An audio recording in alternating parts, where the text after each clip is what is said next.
নমস্কার, আমি অ্যাস্ট্রোলজার শ্রীদীপ। আজকের আলোচনা রাহু তৃতীয় এবং কেতু নবমভাবে। রাহু কেতুর এই অ্যাক্সিসের ফলে কোন কোন দিকে শুভত্ব বয়ে নিয়ে আসবে, কোন কোন ক্ষেত্রে জীবনে কমজোরি থাকবে, জীবনের সফলতার ক্ষেত্রে কি কি পথ নিতে হবে, সেই সমস্ত বিষয় নিয়েই আজকের আলোচনা করব। তৃতীয় ভাব একাধিক উপচয় ভাবের মধ্যে একটা।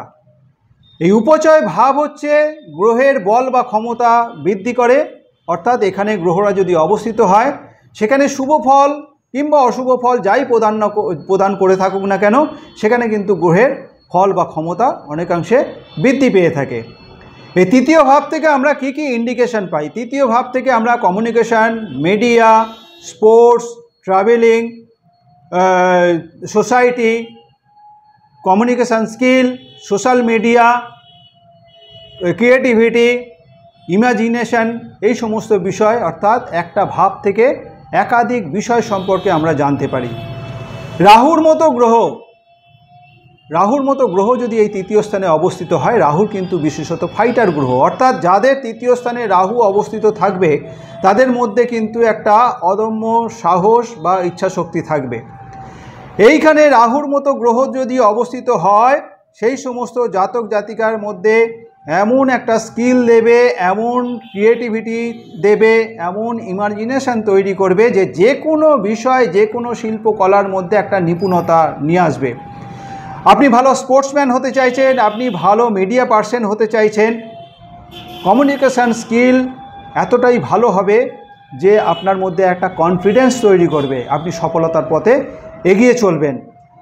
যদি কোনো কাজ, এই সমস্ত জাতক জাতিকার মধ্যে যদি কোনো কাজ ভালো লেগে থাকে, সেই কাজ কিন্তু এরা শেষ করেই ছাড়ে, অর্থাৎ এদের মধ্যে সেই অদম্য ইচ্ছাশক্তিটা থাকে। তো সফলতার ক্ষেত্রে এদের ইনিশিয়ালি হয়তো বেশ কিছু বাধার মধ্যে দিয়ে চলতে হয়, বেশ কিছু প্রতিকূলতার মধ্যে দিয়ে চলতে হয়, যথেষ্ট পরিশ্রম করতে হলেও এরা কিন্তু জীবনে সফল হয়ে থাকে।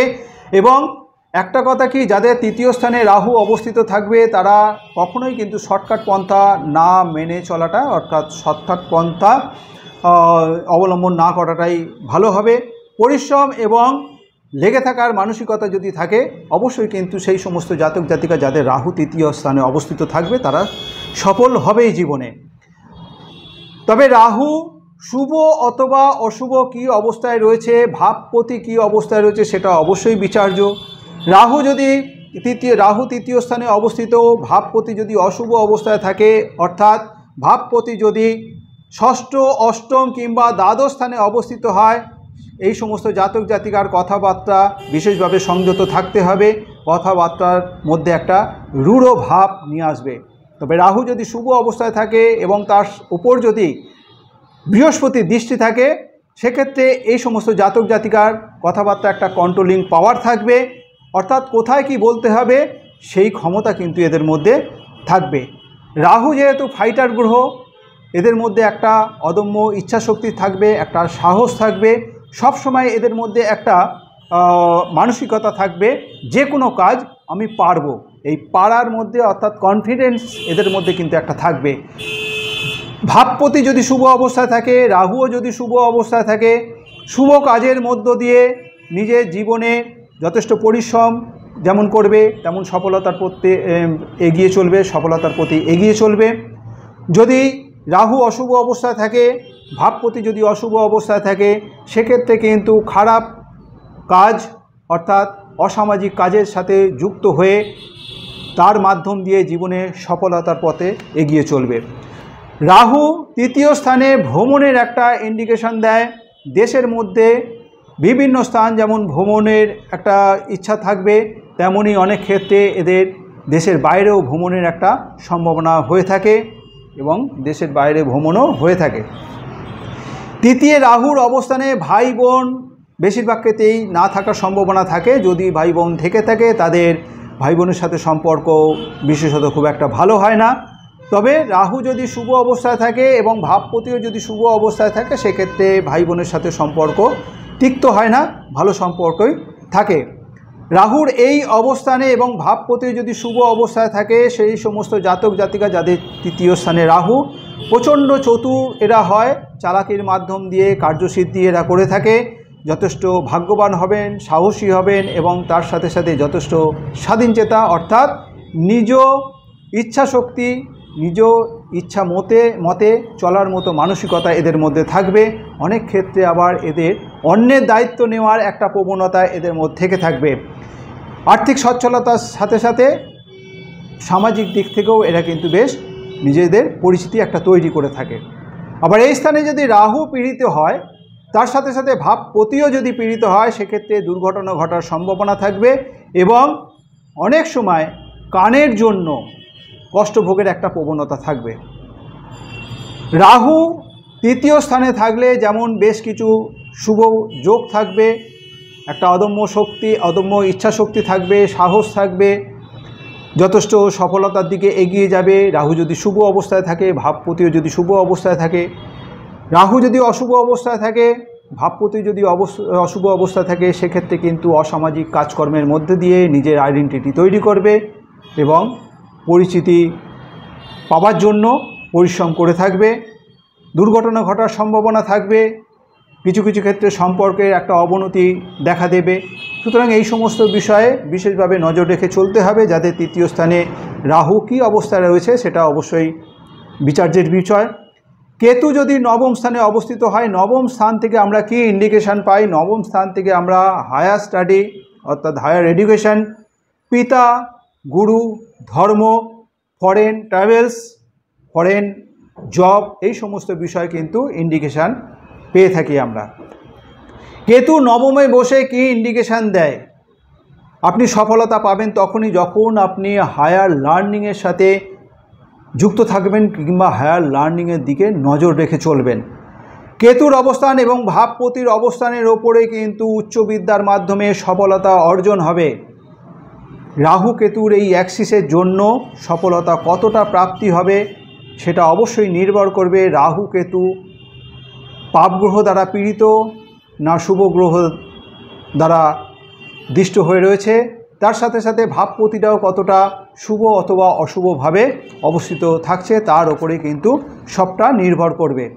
তাছাড়াও কিন্তু ছোট ছোট বিষয় থেকে ছোট ছোট বিষয়ের দিকে নজর না রাখাটাই ভালো হবে। সর্বদাই কিন্তু উঁচু দিকে অর্থাৎ ভালো শুভ কর্মের দিকে নজর রাখাটাই কিন্তু সফলতার পথে অনেকাংশে এগিয়ে নিয়ে যাবে যাদের রাহু কেতুর এই অবস্থান থাকবে।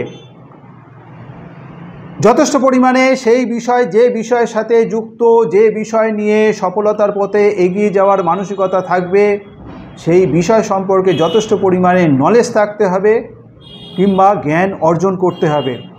মনে করুন আপনি ভালো মিডিয়া পার্সন হতে চাইছেন, আপনাকে সেই বিষয় যথেষ্ট পরিমাণে জানতে হবে, টেকনিক্যালি নলেজ আপনাকে রাখতে হবে। আপনার মধ্যে যে এক্সপার্টাইজ আছে সেই এক্সপার্টাইজের সাথে আপনার টেকনিক্যাল নলেজ যুক্ত হলে আপনি কিন্তু সফলতার পথে এগিয়ে চলবেন। কেতু কিন্তু পূর্বজন্মের ফল প্লাস এই জন্মের ফলের সংমিশ্রণ হচ্ছে কেতু। সুতরাং আপনি পূর্বজন্মের কর্মফলের যে শুভত্ব রয়েছে সেই ফলের কিন্তু আপনি সফলতা এই জন্মেও পাবেন। সুতরাং আপনি পূর্বজন্মে কি কাজ করেছেন তার শুভত্ব না অশুভত্ব সেই ফলও কিন্তু আপনার এই জন্মে বেশ কিছু আপনি ফল পেয়ে থাকবেন।